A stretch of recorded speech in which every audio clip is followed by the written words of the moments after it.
em seu benefício naquele momento de preces. Zacarias se deixara envolver pelo mais puro de seus sentimentos, revivendo as imagens de Nazaré quando, em contato com a verdade do Evangelho, levou a cura que Jesus havia prometido a muitos miseráveis e desesperados. Agora, pela primeira vez, estava orando em Roma, a capital do mundo da sua época, e percebia a existência de inúmeros necessitados, miseráveis e desesperados, espalhados pelas esquinas da grande cidade. Suplicava pelo amigo romano a quem lhe incumbia amar como seu irmão, e a súplica sincera e profunda penetrava aos ouvidos de Lucilio, produzindo nele uma emoção desconhecida e profunda. Quando terminou a prece, deu-lhe um pouco da água que ali estava e observou o estado geral de Lucilio. O suor havia passado e uma atmosfera de alívio brotava de seu olhar admirado e confundido. Zacarias, se eu não o conhecesse, poderia afirmar que você é um bruxo dos mais poderosos, falou o soldado. E se eu não o conhecesse, diria que sua doença o iria matar, quando, na verdade, era apenas questão de fé, não de enfermidade. Como assim, meu amigo? Eu fiz apenas o que me pediu e, asseguro-lhe, nunca havia sentido o que senti aqui dentro. Um calor me subiu dos pés e me envolveu a cabeça de tal maneira que pensei que fosse cozinhar por dentro. Depois vi uma luz que caía do alto sobre você e, de suas mãos vinham até mim, penetrando em meu organismo como se fosse um raio que passasse pela minha pele para dentro e se perdesse. Isso só foi possível porque você teve fé, ou seja, abriu o seu coração para esse amor que eu lhe expliquei. Essa coisa é que os romanos não conhecem e que os deuses não poderão lhes dar, pois são apenas estátuas frias. Mas isso pode acontecer de novo? Tantas vezes quantas você o desejar, desde que faça as coisas como expliquei. E quanto custa este tratamento fabuloso que me devolveu o bem-estar como que por milagre? Ponha preço que eu pagarei. Ora, meu irmão, isso nos foi dado de graça por Deus e Ele nos pede apenas que entreguemos gratuitamente aos que necessitam. Como você viu, esse poder não me pertence.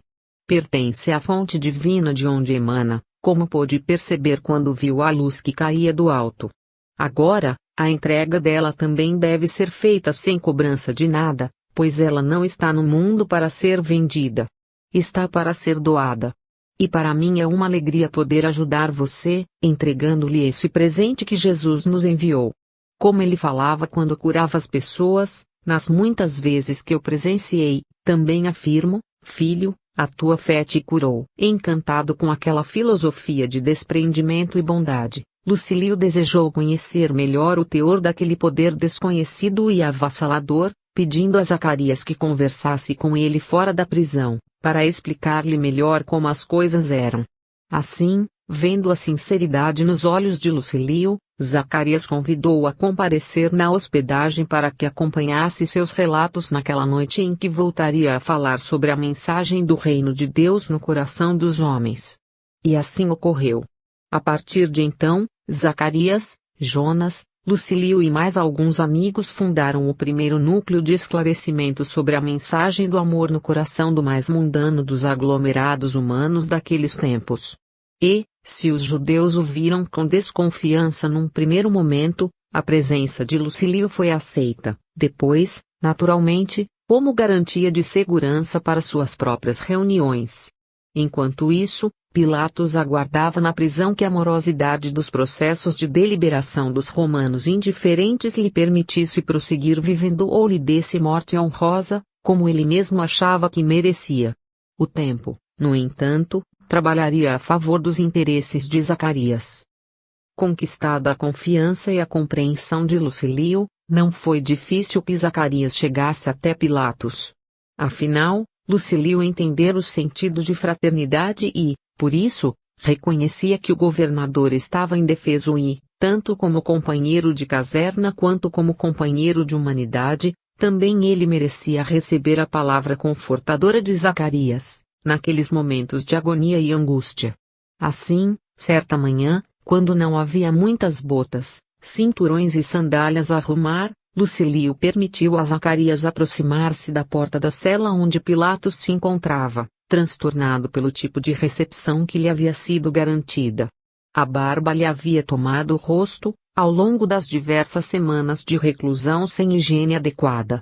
O alimento ruim lhe impusera uma forçada dieta e o desconforto do local lhe produziam dores em todo o corpo. Acostumado que estava aos divãs mácios, às almofadas perfumadas e aos tapetes fofos que se perderam nos dias do passado. Para ele, foi uma surpresa que alguém lhe dirigisse a palavra naquele local que espelhava, apenas, a antessala da morte violenta. Pelo orifício de uma portinhola guarnecida, Zacarias apresentou-se ao outrora poderoso governador da Palestina, reduzido a um farrapo emagrecido e sujo. 34. Zacarias se desdobra. Diz antigo adágio popular que a vitória tem muitos pais, mas a derrota é órfã. E com Pilatos as coisas espelhavam exatamente esta realidade verdadeira e triste como reflexo da miséria humana. Ali estava o todo-poderoso governador da Palestina, que até há poucas semanas contava com um sem número de apaniguados que se aninhavam à sua sombra, à cata de favores e de melhores posições, tão só pelo fato de serem base de sustentação. Todavia, uma vez caído na desgraça imperial, não importava se injustamente ou com motivos reais para merecê-la, o certo é que agora ninguém se apresentava para solicitar informações dele ou prestar solidariedade ao prisioneiro. Isso era demasiado doloroso ao procurador da Judéia, que se via afastado de todas as prerrogativas do cargo importante que exercera, além de ter que se ver diminuído perante a grande capital imperial. Era homem de tradição militar na qual o orgulho é sempre um valor a ser preservado e defendido. Assim, a humilhação, que em qualquer um já seria grande, nele era mais profunda e doída, levando-o à beira da insanidade. Naturalmente imaginou que a sua chegada não seria acompanhada de paradas militares que o saudassem, mas jamais havia imaginado aquilo como recepção, a prisão nua e crua. Nos primeiros dias, a revolta se estabeleceu de imediato, e seu caráter arrogante se opunha a qualquer contemporização. Gastara a voz em gritaria ensandecida através da qual conclamava os que o escutavam a que o libertassem, já que não havia sido acusado de qualquer crime formalmente. No entanto, o silêncio que obtinha como resposta foi sendo cada vez mais doloroso ao seu espírito altivo, acostumado a mandar desde os tempos em que desempenhara as funções militares que o distinguiram à vista dos líderes romanos, na Baixa Germânia, em especial na altura de Vindobona, atual Viena. Voltemos, leitor querido, um pouco no tempo para entendermos o seu drama pessoal. Ali desempenhara suas funções oficiais com destaque, já que a fronteira do Danúbio estava sempre envolvida em ataques bárbaros e conspirações estrangeiras, como ponto fraco do império. Em face do sucesso, fora trazido a Roma onde, à sombra da tradição de sua esposa, pertencente à nobre família patrícia, pôde receber as homenagens que se deviam a um homem de caráter forte e, naturalmente, violento. Todavia, as fragilidades de seu espírito se apresentaram antes que a sua capacidade pessoal pudesse ser posta à prova em novas missões no estrangeiro. Aproveitando-se da fama transitória e dando vazão ao seu espírito aventureiro, Pilatos se envolveu em um sem número de relacionamentos extraconjugais, que, a boca do povo contava qual tinha sido a última das romanas virtuosas que se tinha entregado aos seus encantos, todos os dias. Naturalmente, esse conceito negativo feria o padrão de moralidade inaugurado por Augusto, mantido e ampliado por Tibério, depois que galgou o poder com a morte daquele. A figura de Cláudia vinha sendo alvo de constante achincalhamento popular e a sua nobreza se recusava a adotar qualquer postura que viesse a desonrar o matrimônio e o marido. Conhecia as suas fraquezas como homem e não estava disposta a igualá-las como é tão comum a muitas mulheres de todos os tempos. Mantinha-se de pé e com a consciência tranquila, fingindo não escutar a boataria e pedindo aos deuses que a ajudassem, bem como ao marido, a fim de que uma solução pudesse ser dada ao seu trauma pessoal. Inúmeros setores da sociedade patrícia romana se mobilizaram em favor de Cláudia, ainda que, para preservá-la, tivessem de tentar ajudar Pilatos, afastando-o do centro dos escândalos onde se colocara em face de seu fugaz sucesso na frente de combate.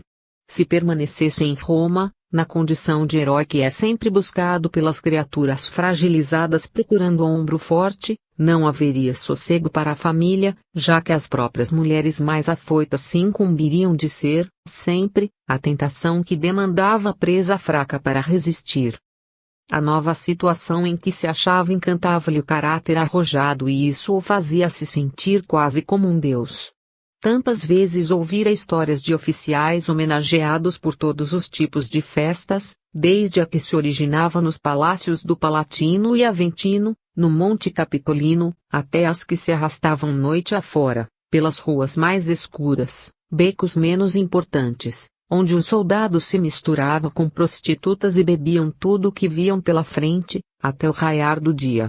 Naturalmente, para Pilatos, esses momentos de fama transitória lhe haviam feito muito bem ao ego, mas agora, estavam cobrando seu preço. A família tradicional de Cláudia não iria aceitar que o seu nome fosse lançado à lama das ruas, pelo homem medíocre que se fizera mais respeitado tão somente por ter ingressado na sombra da tradição familiar patrícia a que Cláudia pertencia. Por isso, conjugaram-se todos os esforços para que se lhe conseguisse um cargo que fosse, ao mesmo tempo, enaltecedor, e que o afastasse da capital, a fim de que os escândalos não ferissem a integridade da mulher respeitada a que se ligara. Como já se explicou antes, foi por isso que Pilatos fora mandado para a Palestina, em uma nomeação que poderia ser interpretada tanto como prêmio quanto como punição. Agora, depois que regressou nas condições que o leitor pôde observar, ninguém se dignou procurá-lo sequer para lhe estender um pouco de água. Seus companheiros de luta se mantinham, na maioria, presos à antiga região da Baixa Germânia, também conhecida por Gália, porque ali nunca era demais manter tropas hábeis e líderes enérgicos. Os parentes de Cláudia não se interessavam por ele e, tão somente Fúvia era alguém que, agora em Roma, poderia desejar visitá-lo, o que não ocorrera até aquele momento. Diante deste quadro, não é difícil avaliar a surpresa que o prisioneiro experimentou quando ouviu seu nome sendo chamado por alguém à porta. Senhor governador, senhor governador. Falara Zacarias, balbuciante. Sim, sou eu mesmo, quem me chama? Tire-me daqui, rápido, pois eu estou encarcerado sem motivo, falou o autoritário. Meu senhor, eu não tenho poder para tanto, mas estou aqui para servi-lo graças ao coração generoso do centurião responsável por esta prisão triste e difícil. Quem é você? Falou ansioso Pilatos. Eu sou seu amigo que, na medida do possível, procurarei ajudá-lo no que suas necessidades e minhas possibilidades o permitirem. Como é seu nome? Eu me chamo Zacarias, falou sem procurar identificar-se, pois já havia transcorrido muito tempo desde aquele encontro nas cercanias de Nazaré. Zacarias era um nome comum entre os hebreus, sempre acostumados a batizar seus filhos de acordo com a tradição religiosa de seus ancestrais. Ouvindo-lhe a referência nominal, Pilatos comentou irônico, quer dizer que ando tanto tempo, milhas e mais milhas, deixo a Palestina maldita, chego a Roma de todos os Césares e, em vez de ser visitado por um romano, o primeiro que me procura é um judeu. Eu mereço essa punição, confesso. Está à cata de vingança como a maioria das víboras de sua raça. Deseja matar-me ou conferir o que os próprios romanos estão fazendo comigo para escarnecer de minha sorte. É enviado de Anás ou Caifás para ver meu destino de dor diminuir minha autoridade perante eles? Não, meu senhor, sou apenas um servidor que aqui está atendendo a um chamamento de um amigo que me pediu acompanhasse por onde passasse. Assim, estarei por aqui sempre que me permitirem e, se não for ofendê-lo, meu patrão, aquele que me mandou para ajudá-lo, pediu que eu me informasse quais são as suas necessidades imediatas para que elas possam ser supridas. Bem, Zacarias, eu não posso imaginar quem seja esse homem, mas vindo de alguém como você, naturalmente deve ser um patrão judeu. E como todos eles, mesquinhos, interesseiros, avarentos, oportunistas, negociantes ao extremo, imagino que tal auxílio não me custará pouca coisa. Por isso, diga ao seu patrão que eu não tenho nada mais na vida e que, apesar de sua generosa oferta, não poderei aceitá-la já que a deusa Fortuna deu as costas para mim. Vendo que seu pensamento funcionava com rapidez e certa lógica, Zacarias buscou manter diálogo saudável e inspirador com ele, o que se tornou difícil diante de seu pensamento derrotista e fragilizado. Eu não tenho amigos. Falava exasperado. Sequer entre os romanos eu possuo alguém que me procure para solidarizar-se comigo. Que dizer amigo entre os judeus que eu tive de dirigir como um estrangeiro, tomando-lhes os recursos na forma de tributos. Quem o mandou aqui deve ser um tremendo sátiro, a gozar das desgraças dos outros e inspirar-se para suas comédias. Ou então deve ser um tolo que não sabe o que está fazendo, ou um vingador que quer minha cabeça. Atormentado pelo período de prisão, Pilatos via inimigos por todas as partes.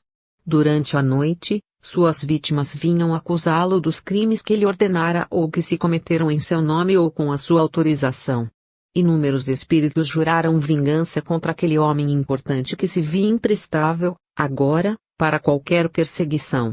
Seu sono não lhe permitia descanso, pois tão logo seu espírito saía do corpo físico, se deparava com uma grande quantidade de cobradores, sócios de delitos, mulheres enganadas em seu afeto, maridos que o odiavam por sua conduta agressiva no esforço de seduzir suas esposas, pais que o odiavam por verem suas filhas aliciadas pelos sacerdotes a fim de que seu leito estivesse sempre bem recheado de formas femininas tentadoras. Sempre estava sendo convocado a defrontar-se com seus crimes e isso produzia uma aversão ao sono, propiciando-lhe longos períodos sem dormir e, consequentemente, sem descanso.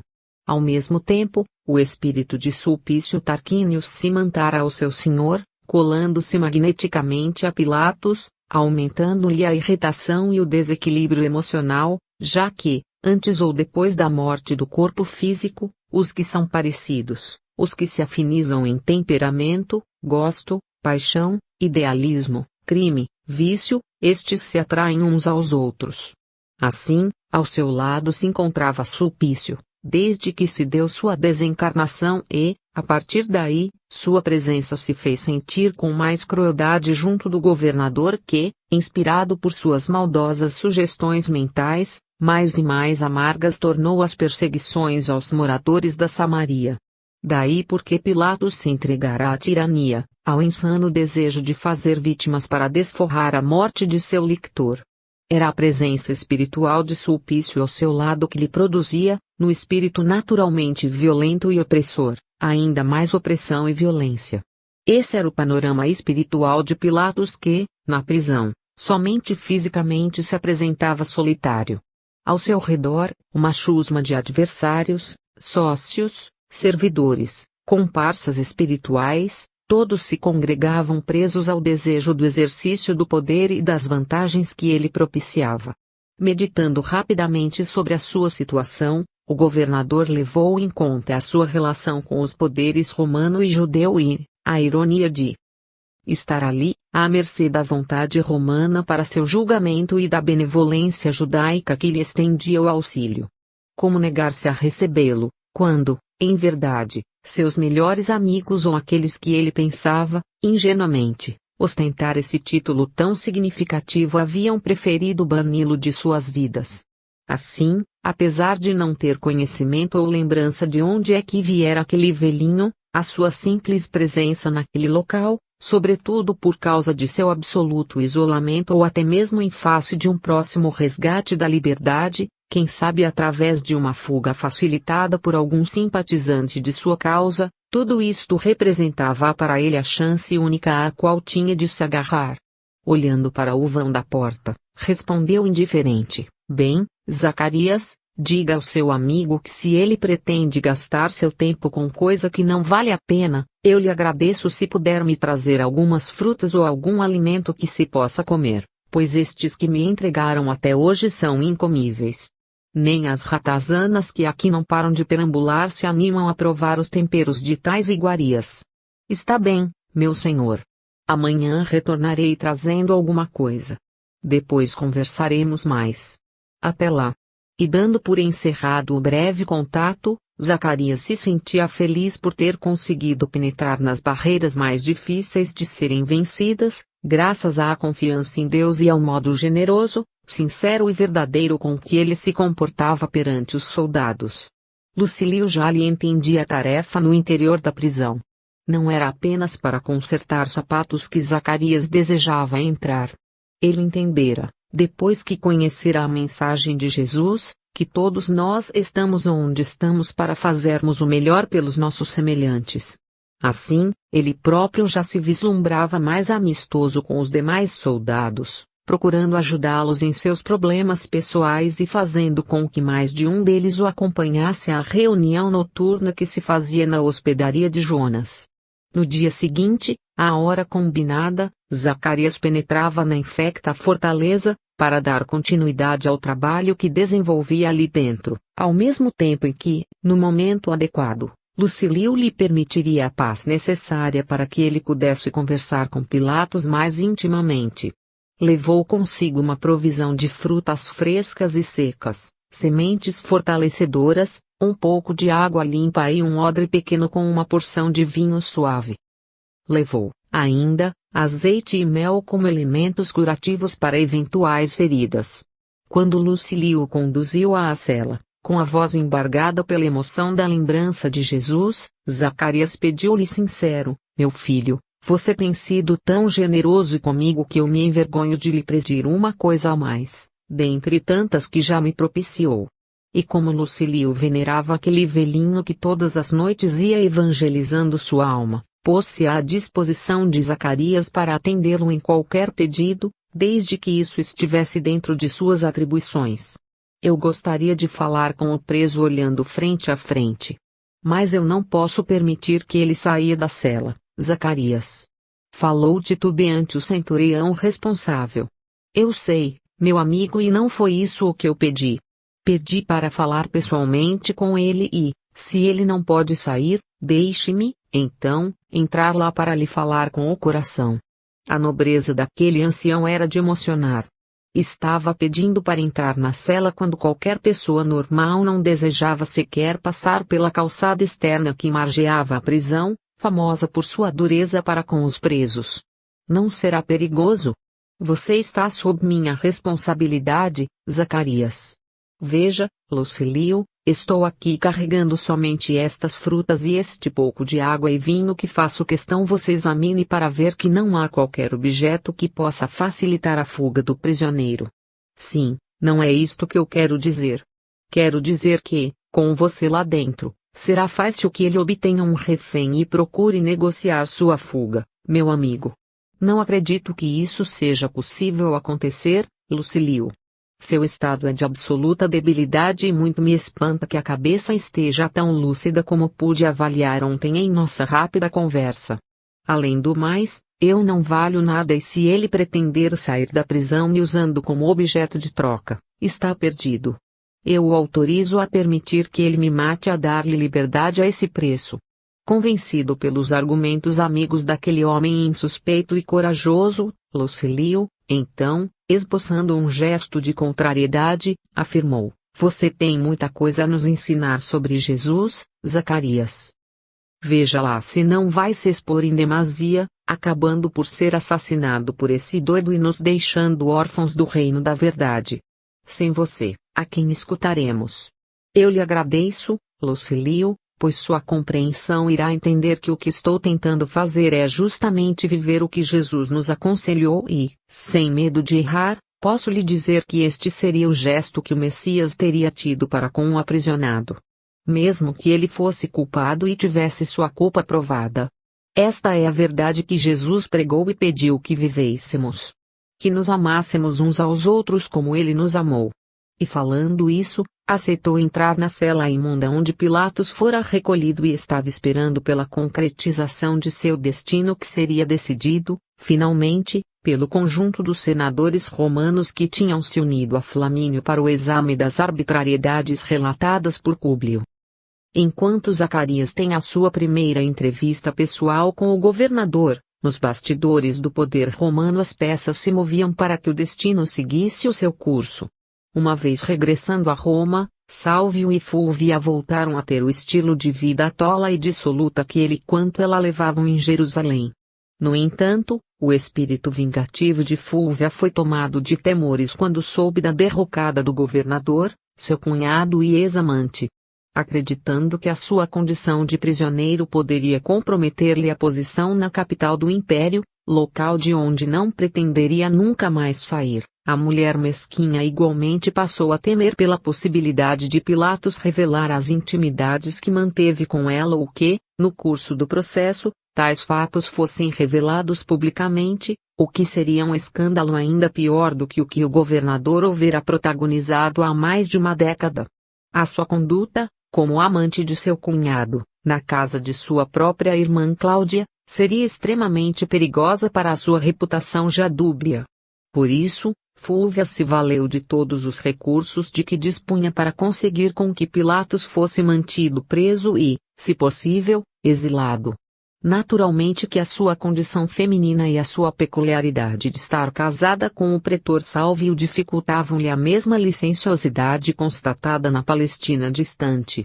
Todavia, não deixou de insinuar-se perante homens sem muitos escrúpulos morais, que viam no poder que exerciam as mesmas oportunidades de devassidão, obtendo deles o compromisso de lutarem pelo banimento de seu cunhado, sem revelarem, contudo, a sua interferência. Ainda lhe doía, antes de tudo, a perda da preferência em face de Lívia que, nitidamente, passara a postar-se como o objetivo maior do ex-governador.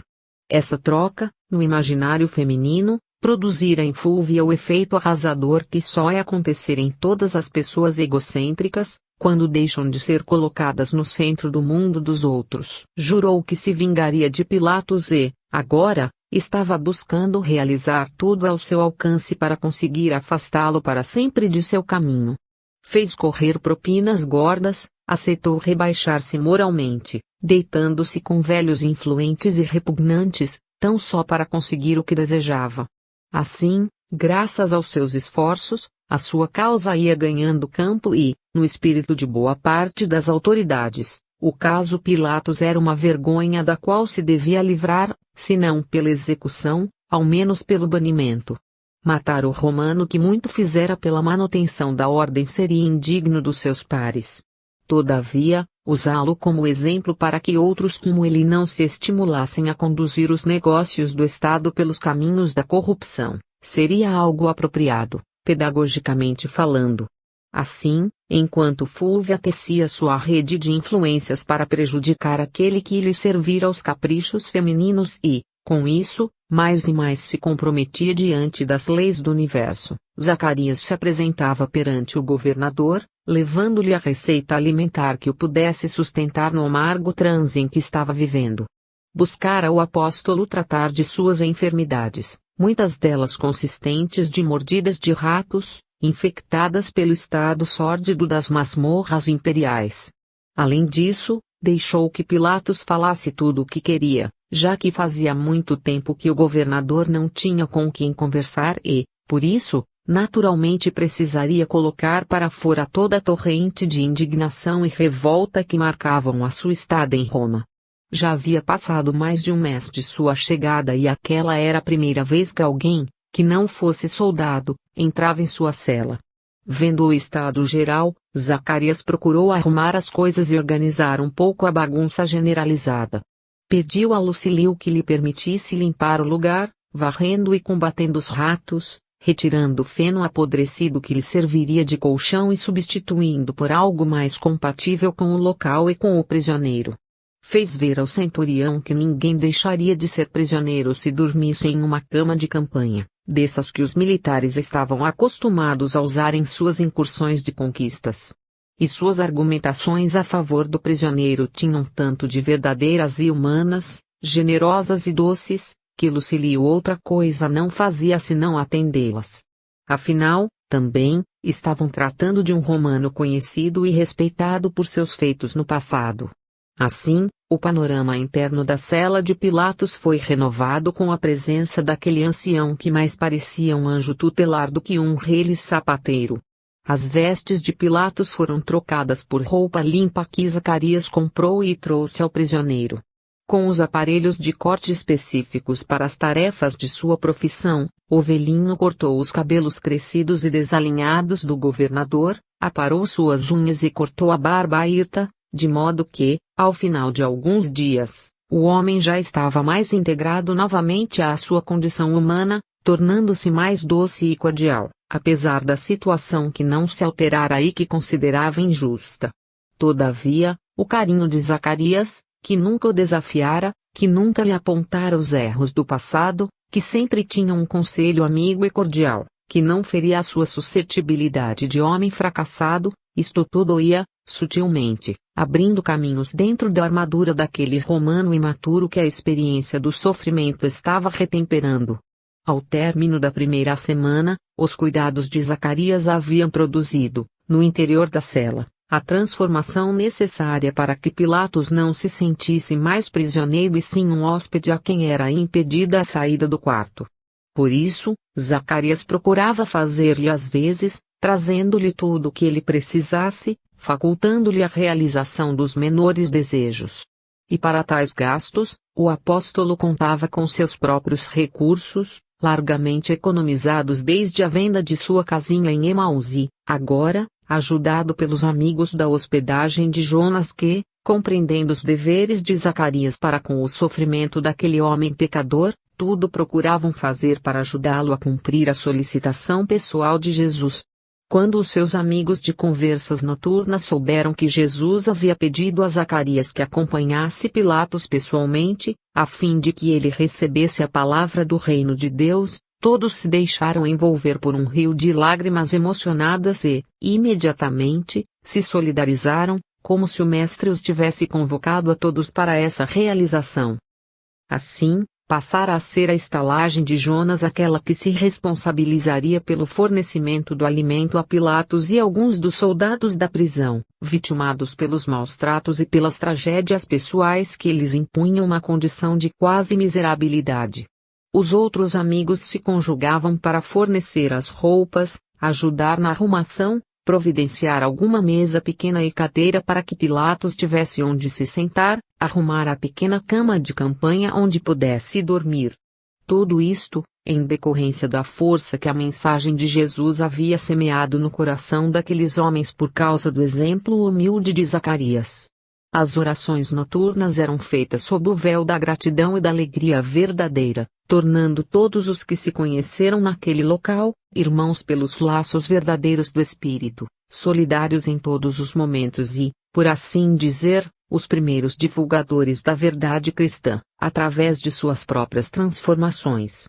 Roma era muito grande para se importar com um pequeno contingente de almas abnegadas e solidárias. Por isso, ainda estava longe o dia em que, tornando-se avassaladora, a verdade cristã seria perseguida pelos governantes e punida com os espetáculos horrendos nos quais os cristãos enfrentavam o martírio das feras ao som dos cânticos de fé inabalável. Aquele grupo seria o embrião de novos grupos.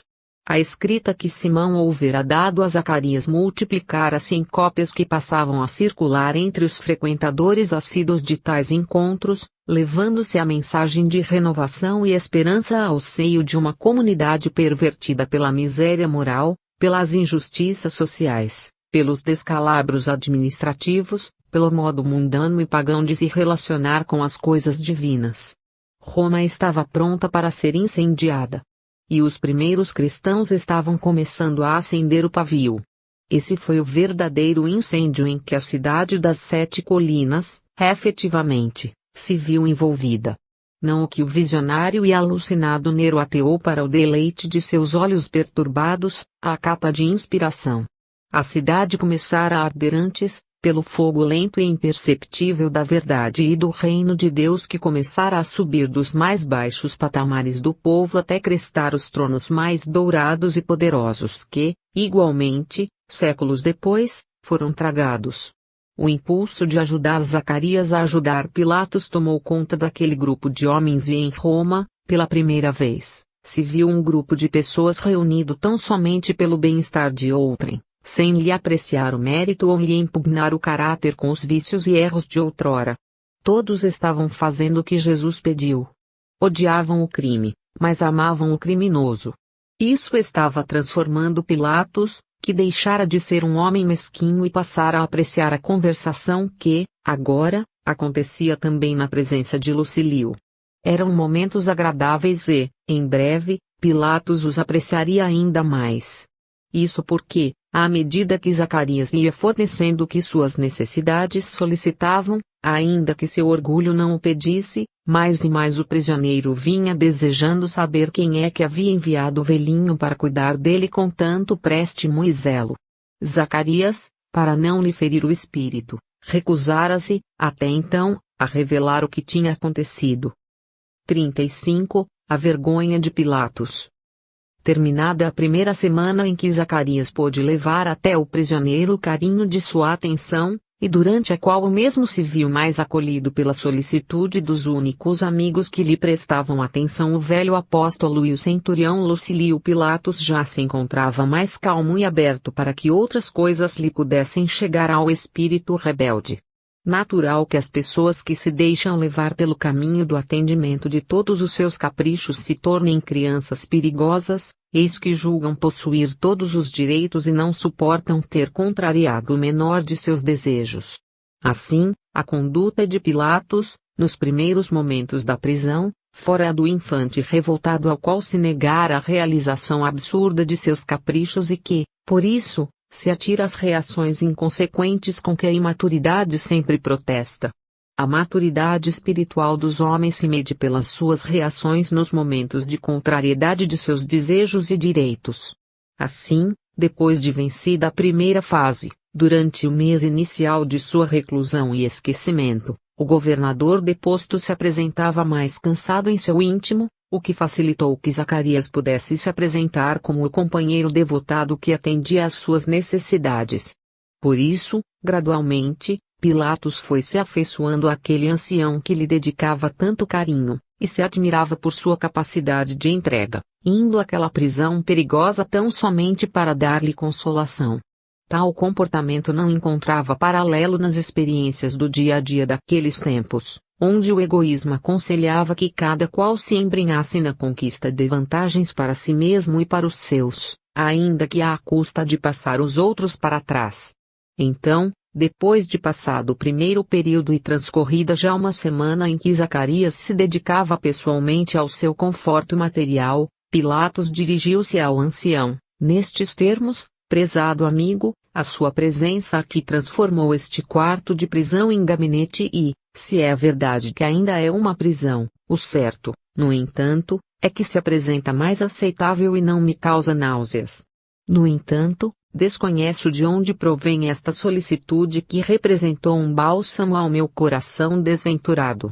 Acostumado às disciplinas militares e a condutas governamentais que sempre pautaram sua preocupação pelos números e estatísticas, sempre me mantive distante das realidades pessoais que agora se me apresentam.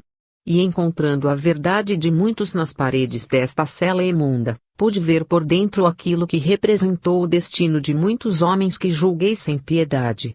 Quantas criaturas não enfrentaram as condições iguais ou piores do que estas tão somente porque eu estava de mau humor naquele dia fatídico em que seu destino esteve em minhas mãos. Quando meus humores estavam harmoniosos, fácil seria aproximar-me das ideias de compreensão ou moderação.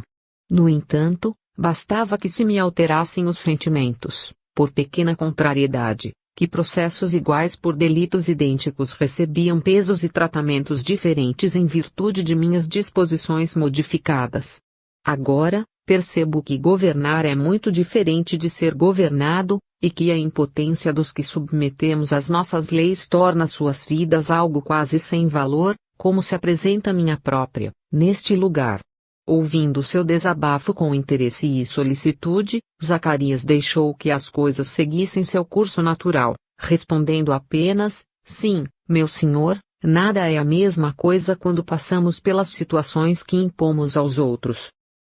Zacarias, e se me permite confiar em seu coração generoso e experiente, estes dias na cadeia me fazem pensar em muitas coisas e me arrepender de muitas outras. Sim, meu senhor, respondeu-lhe o ancião, como que indagando com curiosidade. Sim, Zacarias. Muitas vezes puni com o rigor da lei, que mandava dar cadeia a quem a merecesse e, nestes casos, minha consciência de nada me acusa. Muitos malfeitores se valem do anonimato para produzirem males e prejuízos que precisam ser combatidos com o rigor da lei e, ao fazê-lo em nome de uma disciplina e de uma civilização que Roma representa mais perfeitamente, sinto que meu interior me aprovava a conduta e que eu era escravo da posição que ocupava. No entanto, meu amigo, a consciência me acusa de muitas coisas que eu fiz me valendo da condição de poder que exercia, em detrimento de meus deveres diretos ou indiretos. E ao me colocar neste momento diante da vontade dos deuses que parece terem me abandonado, posso confessar-lhe que fiz por merecer esse afastamento das divindades que, certamente, perderam a paciência com o meu acumulado de débitos e iniquidades. Mulheres desonradas, a começar por minha própria esposa. Filhas de pessoas honestas que me eram conduzidas por cúmplices de crimes para que meus caprichos sexuais fossem saciados, devolvendo-as privadas da honra que lhes era tão importante, compensadas por algumas moedas que, por mais valiosas que fossem, eram sempre miseráveis para medicarem o sentimento ferido na alma usada e desrespeitada. Negociatas escandalosas envolvendo autoridades laicas ou religiosas, sempre visando o acerto de interesses nas ambições ocultadas pelo véu espesso da noite criminosa, na qual se faziam os ajustes da pantomima que se encenaria no dia seguinte. Não, Zacarias, tudo isto me fez pensar, agora, quando a frieza destas paredes me reserva a dura realidade de meus atos, que os deuses de meus pais e meus antepassados se afastaram de meu destino vil e criminoso e, acima de tudo, me permitiram recolher os dardos envenenados que espalhei por onde andei. No entanto, vou revelar-lhe algo que nunca disse a mais ninguém. Dentro de minha consciência, um ato nefasto, particularmente, me acusa como déspota e miserável. E ao fazer menção a esta delicada parte de seu passado, Pilatos se deixou envolver por uma melancolia que o reduzia à condição de miserável criatura, envolta em um misto de indignação, medo e vergonha de si mesmo. Parece que, de dentro de seu ser, uma outra realidade humana se levantara para acusá-lo com astúcia e crueldade. Buscando se manter em equilíbrio, o governador falido conteve os impulsos destrutivos de suas emoções para poder continuar. Agora que me vejo ajudado por uma criatura tão doce e humana como você, Zacarias, é que tenho a noção da imprestabilidade de minha alma e, no fundo, posso aquilatar o porquê de ter sido abandonado pelos deuses de meus ancestrais. E me sinto ainda mais envergonhado por tudo o que realizei ou deixei de fazer. Dar cadeia ao culpado é até um ato de justiça digno de nossa civilização, que procura corrigir. E se eu lhe dissesse que fui tão despótico e animalesco, que dei a morte a um inocente? Nesse momento, uma torrente de lágrimas invadiu-lhe a garganta e soluços dolorosos e profundos brotavam de todo o seu ser, como se não fosse apenas o seu corpo que chorava, mas todo o seu espírito se contorcia em acessos compungentes de sofrimento. Zacarias acercou-se do prisioneiro e abraçou-o, sem tentar deter a avalanche de lágrimas que ele bem sabia serem úteis para limpar o coração aprisionado pelas culpas. Afinal, ele próprio já tivera enfrentado essa situação quando da revelação de seus erros do passado ao amigo Josué, no caminho para Nazaré, anos antes. O contato da atmosfera carinhosa daquele ancião mais parecia o abraço de um pai querido, que Pilatos recebia como o retorno de um grande amigo para consolá-lo, sem julgar seus atos, baixos por si próprios. Assim, decorridos longos minutos de lágrimas e soluços angustiosos, Pilatos retomou a confissão. Sim, Zacarias, seus braços amigos estão abraçando um miserável injusto juiz, cuja iniquidade foi tamanha, a ponto de condenar um inocente à morte. Não foi à prisão, Zacarias. Foi à M.U.R.T. E insistia a sua quase insanidade e descontrole, reforçando a palavra para mais extrair dela o peso de sua culpa. O tempo passou e, na ocasião, Eu me desculpei do crime considerando que fora envolvido pela astúcia dos sacerdotes miseráveis e pela raça abjeta e mesquinha dos judeus que, diferentes de você, só pensavam em ajustes odiosos e negociatas secretas. Tanto que, pensando que comprava a paz de minha consciência, representei o teatral gesto de limpar minhas mãos do sangue daquele homem. Mas era essa a minha tarefa, na Palestina? Submeter-me, assim, covardemente, à assanha dos iníquos adversários de um inocente virtuoso que contrariava os seus vícios? Fora para isso que eu possuía o mais capacitado exército sob meus cuidados e ordens. Para aceitar a morte de alguém, mesmo de um miserável e mendigo, sem tomar nenhuma atitude que não fosse a de limpar minhas mãos? Depois que o tempo passou e que a cruz foi erguida sob os apupos da turba ensandecida, um peso interno passou a fustigar minha alma. Ainda não me escapa da visão íntima, como se estivesse passando pelo momento que se eternizou em minha mente, a cena de seus olhos tristes, de seu olhar sereno e nobre, que não sabia suplicar nada para si, ao mesmo tempo em que se entregava aos poderes soberanos de um Deus que ele dizia existir, mas que nós, práticos romanos, nunca conhecemos ou ouvimos falar. Vê-lo humilhado, ensanguentado e ferido por uma coroa que o miserável rei da Galileia e Pérea mandara enfiar-lhe na testa, na ironia macabra dos déspotas ignorantes, faminto e trêmulo sob o véu espesso da insensatez dos homens, submetido corajosamente ao poder mesquinho de uma justiça tão venal quanto qualquer homem que se diga seu representante, incluindo-me nessa qualificação, me estremece o coração e não há meio de me sentir nobre e honrado com o gesto que adotei naquela hora fatídica de minha vida. Se tivesse sido o depravado que sempre fui, mas tivesse, naquele instante, sabido agir com coragem e determinação na defesa de um inocente que eu próprio reconhecera como tal, não teria nenhuma dificuldade em me perdoar dos outros deslizes. No entanto, se tivesse sido mais justo dos governadores do mundo imperial, nunca tendo tergiversado com a verdade e tivesse, simplesmente, errado como errei lavando as mãos no caso daquele profeta, nada do que houvera feito antes me teria justificado a correção e enobrecido minha honra. E o que é pior, Zacarias, é que já sou réu de mim mesmo pelos erros grosseiros a que me permiti arrastar pelas minhas misérias e, ainda mais agravado pelo soberano equívoco que minha covardia me deixou perpetrar, nada fazendo para defender a vida daquele homem tão indefeso quanto corajoso. Eu estive preso aqui, injustamente, segundo meus conceitos humanos e, nos primeiros dias, indignado, gastei minha garganta entre gritos e imprecações, tendo que me calar, não porque me conformasse, mas porque não tinha mais voz para gritar. E me tenho em conta de pertencer ao mais elevado círculo da civilização, à nata dos homens de cultura e poder. E, ainda assim, carrego em meu interior a marca de minhas culpas que me acusam sem parar. Quanta coragem não foi necessária para passar por tudo aquilo que aquele inocente Pilatos como que se recusava, por vergonha, a pronunciar o nome de Jesus foi obrigado a suportar até a sua morte na cruz. E ele não abriu a boca para pedir nada, nem para se defender, nem para praguejar contra a sorte. As lágrimas corriam abundantes por seus olhos vidrados, quase que à beira da loucura, produzindo um efeito assustador e emocionante naquele velhinho que o conhecerá no auge de sua importância. Com certeza, os deuses estão me odiando com justiça, pois me comportei como um celerado a quem estavam confiadas a lei e a ordem, mas que permitiu que a arbitrariedade e a desordem fossem cometidas apenas por causa de minha fraqueza de caráter, o que demonstra a minha incapacidade de ocupar o posto para o qual fora promovido. E eu não os culpo.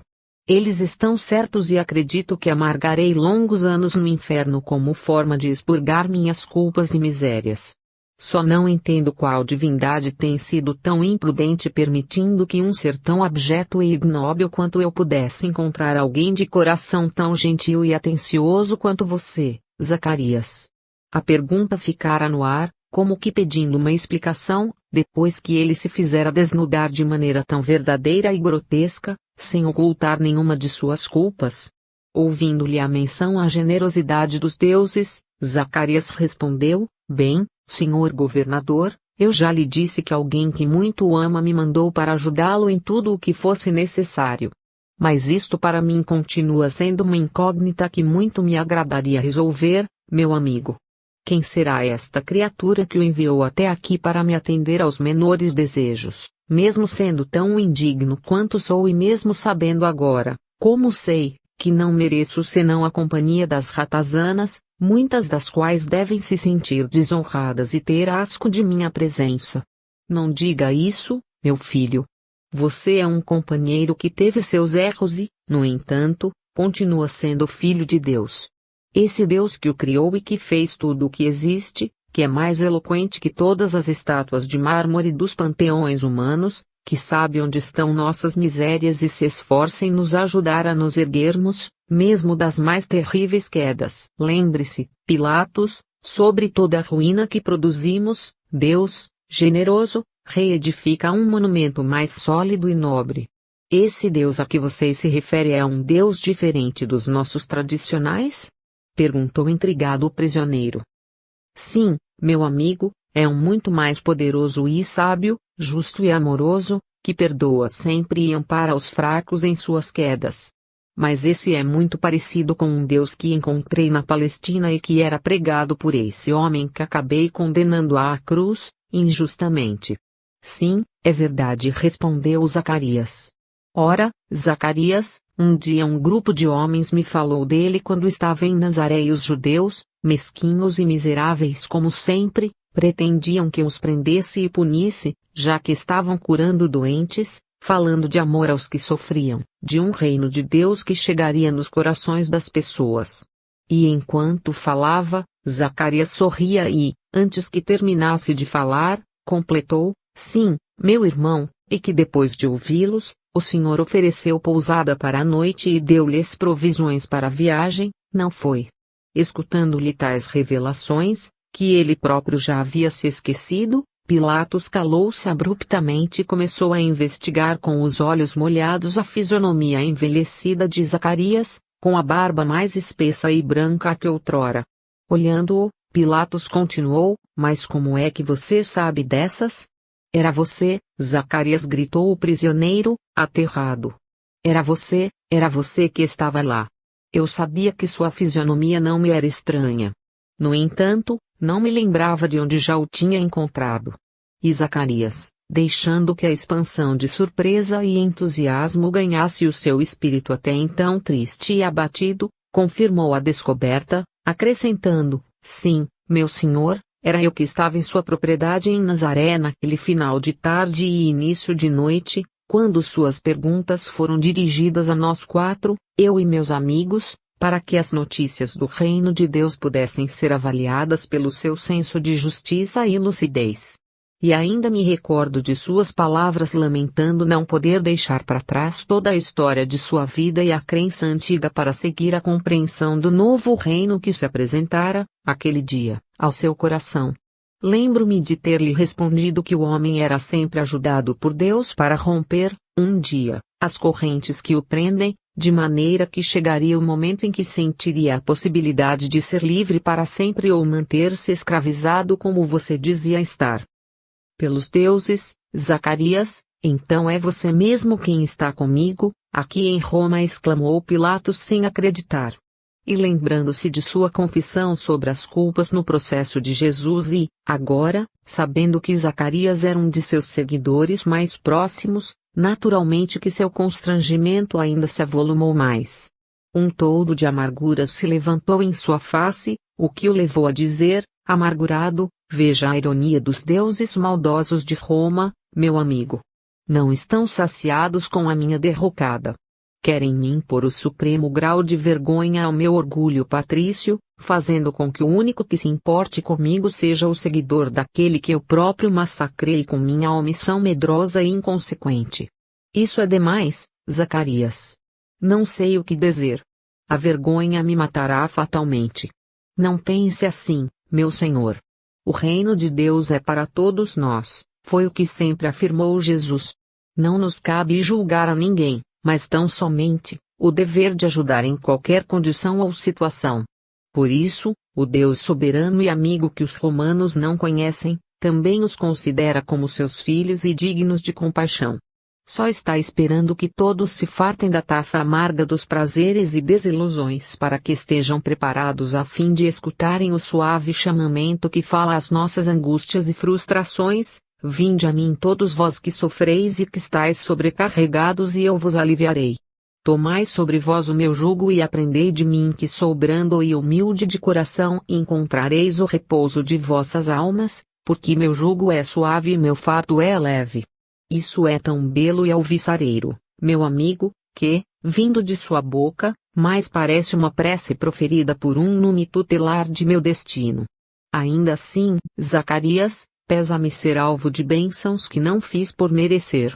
Por isso, gostaria que tudo o que lhe revelei neste dia, todas as minhas iniquidades e todas aquelas que você acrescentar por conta da imaginação popular, devem ser relatadas ao seu patrão, que tem gastado seus recursos com um indivíduo indigno de ser mantido por uma bondade, que estaria melhor usada se fosse posta a serviço de pessoas nobres como você, que não se comprometeram com o mal tanto quanto eu já o fiz. Vá, Zacarias, que sua presença já me consolou muito por um dia só, mais do que mereço, mas não se esqueça de agradecer ao seu generoso Senhor, relatando-lhe, no entanto, todas as diabruras que eu já realizei, pois não quero que pese sobre mim a dupla culpa de estar iludindo a boa-fé de mais um coração generoso. E se ele se dispuser a me abandonar na solidão e no ostracismo, a sua presença, até hoje, em minha vida, já fez mais por mim do que eu fiz por todas as pessoas ao longo de toda a minha existência. Eu não sabia o que era arrependimento. Agora, já me envergonho de mim, sobretudo por sentir a sua bondade, meu amigo. E dizendo isso, o prisioneiro, transformado ao peso de sua culpa e de sua transitória punição, abeirou-se das mãos enrugadas do sapateiro e as beijou com uma veneração tal que se parecia mais ao filho pródigo a beijar o paizinho generoso que o recebia como carne de sua carne, quando ele lhe fora pedir que fosse acolhido apenas como seu escravo. Zacarias acariciou-lhe os cabelos a consolá-lo com ternura, como a se despedir. No entanto, antes que se levantasse para sair, Pilatos reforçou o pedido: Zacarias, prometa-me que vai contar ao seu patrão tudo o que lhe contei aqui hoje. E que se ele se arrepender do que fez por mim até aqui, eu já me considero muito endividado com a sua generosidade, para me ofender com a retirada de sua misericórdia. Já me satisfaria poder estar aqui com você, uma vez ou outra, enquanto espero meu destino se concretizar. Não se preocupe, governador, não é preciso falar nada. Mas é claro que é preciso, Zacarias, disse, insatisfeito. Esse homem bom precisa saber que você está levando a sua ajuda a um celerado, um condenado pela consciência de seus erros. Mas ele não deseja que você seja sempre assim, meu filho. Ele deseja que você cresça e melhore, respondeu Zacarias, tentando não mentir a Pilatos. Ora, Zacarias, desse jeito eu vou me sentir um ladrão, roubando mesmo estando preso. Não quero mais ter este peso dentro de mim e, se você se recusar a falar para ele o que eu já fiz, vou escrever uma carta para que a entregue pessoalmente. Isso mesmo é que vou fazer. Não vou ficar dependendo de você para abrir sua boca santa, que se recusa a falar mal dos ignorantes e depravados como eu. Na verdade, sua língua não merece corromper-se falando de meus equívocos. Vou fazer diferente. Vou pegar um papel e escrever tudo isso. Você só terá que entregar, dizendo que não sabe o que está escrito.